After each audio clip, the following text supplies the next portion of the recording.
এটা হচ্ছে পুটিয়া জমিদার বাড়ি একটা মন্দির, তাই তো? এই মন্দিরটা কত সালে স্থাপন করে আর কে করে জানেন? আচ্ছা, হ্যাঁ জানি। আচ্ছা, এই মন্দিরটা আপনি দেখছেন, এই একই আদলের মন্দির।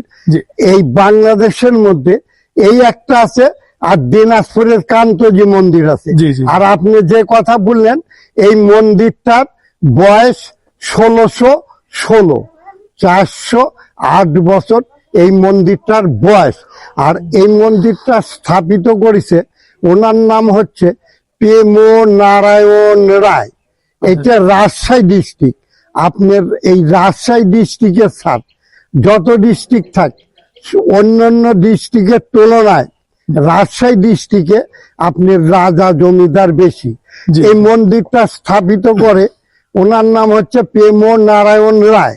যেমন রাজশাহী সাহেববাজার আছে, সাহেববাজারের পর সোনাদিঘির মোড় আছে, সোনাদিঘির মোড়ের দক্ষিণে একটা কলেজ আছে, পাশে একটা ছাত্রবাস আছে।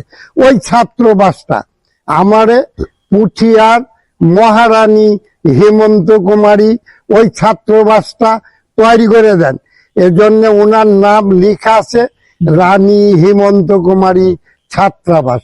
এবং রাজশাহী প্রপার শহরে যত প্রাচীন পানি খাওয়ার ঢোপকল এখনো চালু আছে, ওইটাও পুঠিয়ার মহারানী হেমন্ত কুমারীর তৈরি।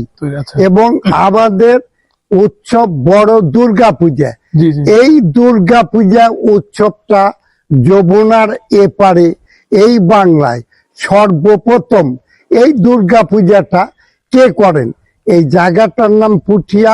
পুঠিয়া থেকে 18 কিলোমিটার উত্তরে তাহেরপুর বলে একটা জায়গা আছে। উনি কিন্তু রাজা ছিলেন, ওনার নাম কংস নারায়ণ রাজা।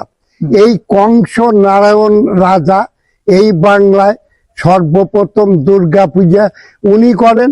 এই জন্য 22 সালে বাগমারার এমপি সাহেব, ওনার নাম এনামুল হক সাহেব।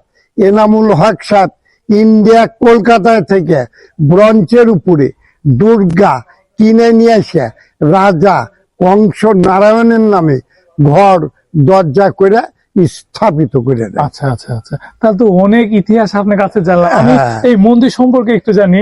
সে আমল থেকে তো এই মন্দির চলমান ছিল, এখনো কি এই মন্দিরে পূজা হয়? এইটা কাকু আমি খুব তখন বোধহয় 10-12 বছর বয়স হবে, এটা শুনেছি। আপনার এই মন্দিরটা ওনাদের পারিবারিক মন্দির। আচ্ছা আচ্ছা, এই সামনের ফ্রন্টটা দেখছেন, এটা রাজ দরবার। আর ওনাদের বসত বাড়ি ওইটা রানী ভবন ছিল। রানী ওই রানী ভবনই ওইটা। আচ্ছা, রানী ভবন ওইটা। রানীমা চান করতে এই ঘাটে, এই ঘাটে চান করতো। আর এটা পারিবারিক মন্দির ছিল। হ্যাঁ, ওনারা বাসায় যা ওই পাশে একটা আন্নিক মন্দির দোচাল আছে, ওখানে আন্নিক সারে ইনি চান টান করে ইনাদের পারিবারিক মন্দিরে চলে আসতেন, পূজা অর্চনা করে উনি দরবারে যেতেন বিচার আচার করে। তারপরে ঘুরে যাওয়ার সময় ঠাকুরের কাছে প্রার্থনা করে উনি বাজারে যেতেন, বাড়িতে যেতেন। এবং আপনার ব্রিটিশ সরকার যখন দেশ ভাগ করে দেয়, ইনারা এই 47 সালে ইন্টার কোনো সম্পত্তি বেচেনি, বিনিময় করেনি। ইন্টার গোটা সম্পত্তি 47-এর পরে এই গোটা সম্পত্তি থুয়ে ইনারা 47-এর পরে এই দেশ থেকে ইন্ডিয়া চলে যান। সামান্য কিঞ্চিত জানি কি জানি না। আচ্ছা আচ্ছা আচ্ছা, ঠিক। তার মানে ওটা হচ্ছে ওনার দরবার হল, আর এটা হলো রানী মহল, আর এটা হচ্ছে তাদের একটা পারিবারিক মন্দির।